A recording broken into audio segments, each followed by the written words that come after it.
కేంద్ర రాష్ట్ర ప్రభుత్వం ఉండే వైఖరి ఓట్లేసి పాపం చేశామనో. స్టేషన్ గన్పూర్ నియోజకవర్గంలో 60.62 కోట్ల వ్యయంతో చేపట్టిన విద్యుత్ అభివృద్ధి పనులను ఉప ముఖ్యమంత్రి మల్లుబట్టి విక్రమార్క ప్రారంభించారు.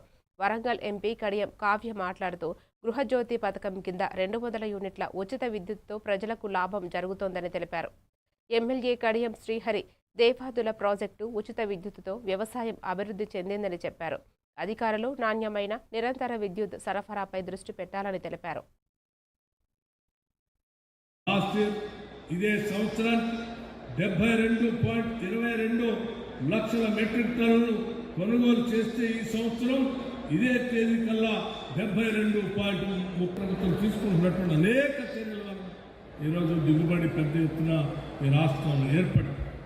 ఈ దిగుబడి సంబంధించినటువంటి ధాన్యం కొనుగోలు వ్యవస్థని ఈనాటి ప్రభుత్వం ఎంత దిగుబడి వచ్చినా ప్రతి గింజ వరకు కొంటామని చెప్పి చాలా స్పష్టంగా చెప్పటమే కాదు, కొనుగోలు చేసినటువంటి పరిస్థితులు కూడా మీరు గమనించారు.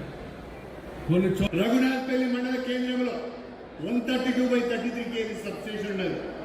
అక్కడ అదనంగా 12 ఎకరాల ప్రభుత్వ భూమి ఉన్నది.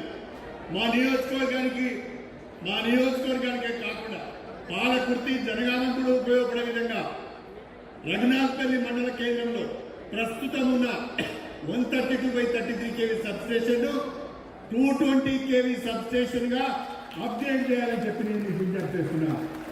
అది కనుక అప్గ్రేడ్ అయితే మా స్టేషన్ గన్పూర్లో ఇక ఎన్నడూ కూడా ఇంకా వచ్చే 25 సంవత్సరాల వరకు కూడా మనకు విద్యుత్ సమస్యలు ఉండబోవు అని చెప్పి ప్రభుత్వం చేపట్టిన